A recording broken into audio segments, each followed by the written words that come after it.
Bir insan kendi ölümünün yaklaştığını hissedebilir mi? Bu kulağa imkansız gelebilir. Ama 45 yaşındaki David'in başına gelenler bunu duyan herkesi düşündürdü. Çünkü her şey tamamen normal görünüyordu. Mutlu bir ailesi vardı. 3 çocuğu vardı ve hayatında olağan dışı görünen hiçbir şey yoktu. Fakat bir gün David değişmeye başladı. Geceleri çocukların odalarının kapısında durup onları uzun uzun izliyordu.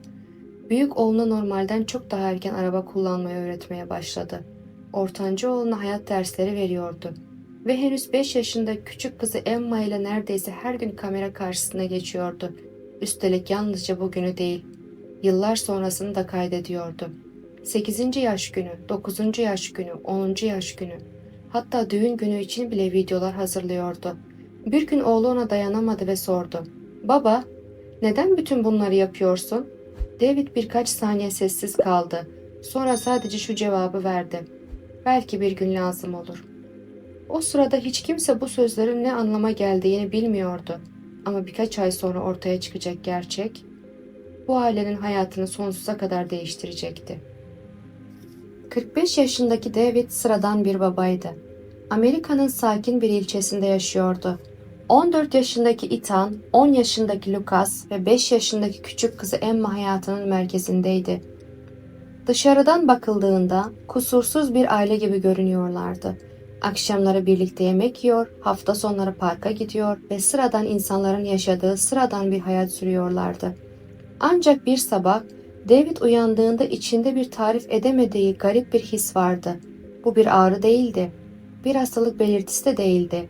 Sanki zihninin derinliklerinde bir ses ona sürekli aynı şeyi fısıldıyordu. Zamanın azalıyor.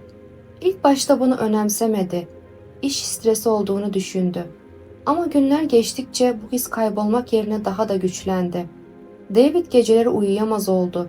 Çocukların odalarının önünde durup onları izliyordu. Bir gece küçük kızı Emma'nın odasına girdi. Emma yatağında huzurla uyuyordu. David yatağın kenarına oturdu. Kızının saçlarını yavaşça okşadı. Gözleri doldu ve neredeyse duyulmayacak bir sesle fısıldadı. "Umarım büyüdüğünü görebilirim." Emma uyuyordu. Bu sözleri hiç duymadı. Aradan haftalar geçti. David'in davranışları değişmeye başladı. Büyük oğlu Ethan'a araba kullanmayı normalden çok daha erken öğretmeye başladı. Boş bir otoparka gidiyorlar, saatlerce direksiyon çalışıyorlardı. Bir gün Ethan dayanamadı. "Baba, neden bu kadar acele ediyorsun?" David sadece gülümsedi. "Bir gün işine yarayacak." Lucas'la her hafta sonu garajda vakit geçiriyordu. Basit tamiratlar yapıyor, alet kullanmayı öğretiyor ve sürekli aynı şeyi söylüyordu. "Bir gün yanında kimse olmayabilir oğlum. Bazı şeyleri kendi başına yapabilmelisin." Lucas bunun sadece bir baba öğüdü olduğunu düşünüyordu. Ama David için bundan çok daha fazlasıydı. En çok vakti ise Emma ile geçiriyordu. Birlikte dondurma yiyorlar, oyun oynuyorlar ve sürekli video çekiyorlardı. Başlarda herkes bunun eğlence amaçlı olduğunu düşündü. Ancak David'in çektiği videoların sayısı giderek artıyordu.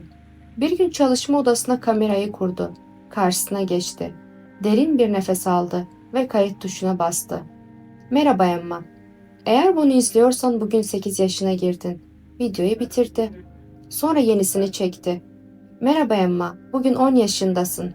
Sonra bir tane daha. "Merhaba Emma. Bugün 18 yaşına girdin." Hatta düğün günü için bile ayrı bir video hazırladı. Aylar boyunca yüzlerce saatlik kayıt yaptı. Kimse nedenini bilmiyordu. Bir akşam Ethan merakına yenildi. "Baba, neden sürekli kamera karşısındasın?" David birkaç saniye sessiz kaldı. Sonra gülümsedi. "Belki bir gün lazım olur." Bu cevap çocuklara tuhaf geldi ama hiçbiri üzerinde durmadı. Ta ki birkaç ay sonra her şey değişene kadar. Bir sabah David işe giderken şiddetli bir ağrı hissetti. Direksiyonu kenara çekmek zorunda kaldı. İlk kez gerçekten korkmuştu. Patron hastaneye gitmeye zorladı. Yapılan testler günler sürdü. Sonunda doktor odasına girdiklerinde kötü haber geldi. İleri evrek bir kanser türü. Hastalık uzun süredir sessizce ilerliyordu. Tedavi mümkün olacaktı ama zaman çok kısıtlıydı. Doktor konuşurken David'in yüzünde şaşkınlık yoktu. Sanki zaten biliyormuş gibiydi. David yalnızca tek bir soru sordu. "Ne kadar zamanım kaldı?" Doktor net konuşamadı ama cevabın uzun yıllar olmadığı belliydi. O gün eve dönerken David'in içindeki o açıklanamaz his ilk kez anlam kazanmıştı. Aylar boyunca tedavi gördü ancak durumu giderek kötüleşiyordu. Bu süreçte çocuklarıyla daha fazla vakit geçirmeye başladı. Onlara hayat dersleri veriyordu. Nasıl güçlü olunacağını, nasıl dürüst yaşanacağını, nasıl düştükten sonra ayağa kalkılacağını. Çocuklar bunların sıradan öğütler olduğunu sanıyordu. Ama David aslında onlara kendisiz bir hayat öğretiyordu. Bir gün Emma'yı yanına çağırdı. Elinde küçük bir ahşap kutu vardı. Kutuyu kızına uzattı. Emma heyecanla açmak istedi ama David durdurdu. Hayır. Neden? Bunu sadece ben öldükten sonra aç. Emma'nın yüzü düştü, gözleri doldu. Neden böyle şeyler söylüyorsun baba? David cevap vermedi. Sadece kızına sıkıca sarıldı. Belki de o an bunun son kez olabileceğini biliyordu. Aylar sonra David hayatını kaybetti. Ev bir anda sessizleşti. Akşam yemekleri eksik kaldı. Garaj boş kaldı. Kamera kayıtları durdu. Ve 3 çocuk hayatlarının en büyük kaybıyla yüzleşmek zorunda kaldı. Haftalar geçti. Sonra Emma'nın kutusu açıldı. İçinde onlarca mektup vardı. Her biri farklı bir yaş için hazırlanmıştı. 6 yaş, 7 yaş, 10 yaş, 16 yaş, 18 yaş ve düğün günü. Kutunun en altında bir USB bellek vardı. Aile televizyonun karşısına geçti. Videoları açtılar. Ekranda David belirdi. Sanki hala hayattaymış gibi kameraya bakıyordu. Gülümsedi ve konuşmaya başladı. Eğer bunu izliyorsanız artık yanınızda değilim. O an odadaki herkes ağlamaya başladı. Ama kimse videoyu kapatmadı. David her çocuğuna ayrı ayrı konuşmuştu. Onlara tavsiyeler veriyor, ileride yaşayabilecekleri zorluklardan bahsediyordu. Son videonun sonunda ise şu cümleyi söyledi. Öleceğimi tam olarak bilmiyordum ama içimde bunun yaklaştığını hissediyordum. Bu yüzden sizi hazırlamaya çalıştım. O an her şey anlam kazandı. Araba dersleri, garajdaki hafta sonları, bitmeyen videolar ve ahşap kutu. David onları terk etmeye hazırlanmıyordu. Onları hayata hazırlıyordu. Yıllar geçti. Emma 18 yaşına geldi. Odasında tek başına otururken kutudaki yeni mektubu açtı.